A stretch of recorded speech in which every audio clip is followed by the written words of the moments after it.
Right, Nizamabad లో situation చూసాం కదా. ఇక హైదరాబాద్ లో ఎలా ఉందో చూద్దాం. హోటల్స్ పై గ్యాస్ సిలిండర్ల కొరత ఇప్పుడు స్పష్టంగా కనిపిస్తోంది. సిలిండర్లు దొరకపోవడంతో హోటల్స్ అన్ని కూడా మూతపడుతూ ఉన్నాయి.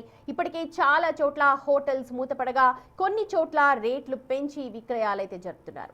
మరికొన్ని చోట్ల ఇవాల్టికి మాత్రమే సిలిండర్లు ఉన్నాయని రేపటి నుంచి మూసివేస్తామంటున్నారు. 4 రోజులుగా సిలిండర్లు దొరకడం లేదంటున్న హోటల్ నిర్వాహకులతో మా ప్రతినిధి అంజుమా ఫేస్ టు ఫేస్ చూద్దాం. కమర్షియల్ గ్యాస్ సిలిండర్ల కొరత కంటిన్యూ అవుతూనే ఉంది. టీ స్టాల్స్ నుంచి చిన్న చిన్న టిఫిన్ హోటళ్లు, రెస్టారెంట్లు ప్రతి ఒక్క దాని మీద కూడా ఈ ప్రభావం అనేది కనిపిస్తుంది. సో ప్రజెంట్ మనం ఒక టిఫిన్ సెంటర్లో ఉన్నాము. వీరికి ఈ ప్రాబ్లం అనేది ఏ విధంగా ఉంది ఏంటి అనేది కూడా తెలుసుకుందాము. పర్ డే ఎన్ని సిలిండర్స్ అనేవి యూజ్ చేస్తూ ఉంటారు, ఇప్పుడు సప్లై ఆగిపోవడం వల్ల ఎటువంటి ఇబ్బందులను ఫేస్ చేస్తున్నారు, ఆల్టర్నేట్గా ఎట్లాంటి ఆలోచనలు చేస్తున్నారు ఏంటి అనేది కూడా తెలుసుకుందాము. నమస్తే అండి. సో మీరు టిఫిన్స్ అనేవి సేల్ చేస్తూ ఉంటారు. సో పర్ డే ఏ విధంగా ఉంటుంది, మీకు ఎన్ని సిలిండర్స్ అనేవి యూజ్ చేస్తూ ఉంటారు? పర్ డే 1 సిలిండర్ నైతో 2 సిలిండర్స్ యూజ్ చేస్తాము. ఓకే.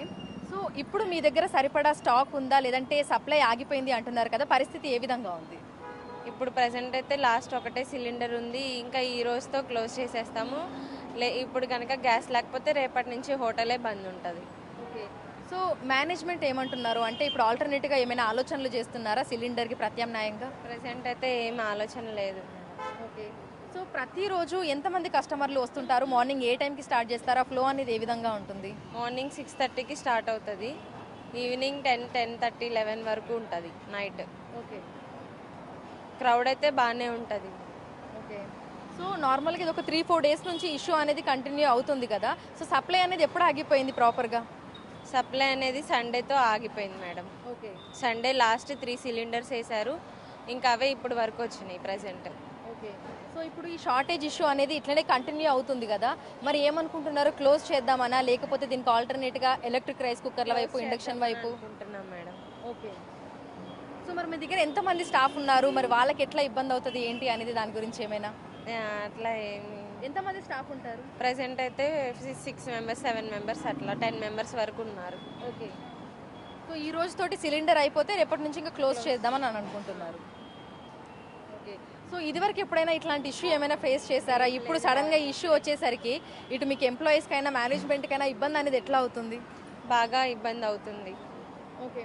సో చాలా చోట్ల ఏంటంటే ఇప్పుడు సిలిండర్ అనేది షార్టేజ్ ఉంది, దొరకట్లేదు. సో ఉన్న వాటితోటి నడిపించాలి కాబట్టి కొన్ని టిఫిన్స్ మీద, అంటే ఏవైతే హై ఫ్లేమ్లో మనం కుక్ చేస్తామో వాటి మీద కొంతవరకు రేట్లు పెంచారు. మీ దగ్గర ఎట్లా ఉంది పరిస్థితి? మేమైతే ఏం రేట్లు కూడా పెంచలేదు, అదే రేట్ తోటి నడిపిస్తున్నాము.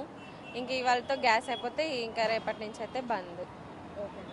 సో చూడొచ్చు, మనకి కమర్షియల్ సిలిండర్ల ప్రభావం అనేది హోటల్స్ రంగం మీద ఏ విధంగా పడింది ఏంటి అనేది కూడా కనిపిస్తుంది. ఇప్పటికే నగర వ్యాప్తంగా అనేక హోటల్స్, రెస్టారెంట్స్ కూడా క్లోజ్ చేశారు. ఇదే విధమైనటువంటి సిచ్యువేషన్ కంటిన్యూ అవుతే గనక ఇప్పుడు ఉన్న వాళ్ళు కూడా ఇదే నిర్ణయాన్ని తీసుకునే ఆలోచనలో ఉన్నట్టుగా కూడా చెప్తున్నారు.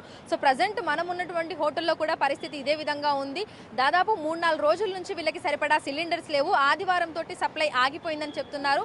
ప్రజెంట్ ఒక్క సిలిండర్ ఉంది, అది అయిపోతే గనక రేపటి నుంచి హోటల్ బంద్ చేస్తామని, సో ఎవరైతే స్టాఫ్ ఉన్నారో ఇంకా వాళ్ళని కూడా, అంటే ఇప్పుడు ప్రజెంట్ ఇప్పుడు పరిస్థితి ఈ విధంగా ఉంది కాబట్టి ఇదే విధంగా కంటిన్యూ అవుతే గనక హోటల్ క్లోజ్ చేస్తామని అయితే చెప్తున్నారు. మళ్ళీ పరిస్థితులు సరిదిద్దుకున్న తర్వాత మళ్ళీ ఓపెన్ చేసే ఆలోచనలో ఉన్నామని కూడా అంటున్నారు. విడుదల శ్రీనివాస్తో అంజుమ, బిగ్ టీవీ, హైదరాబాద్.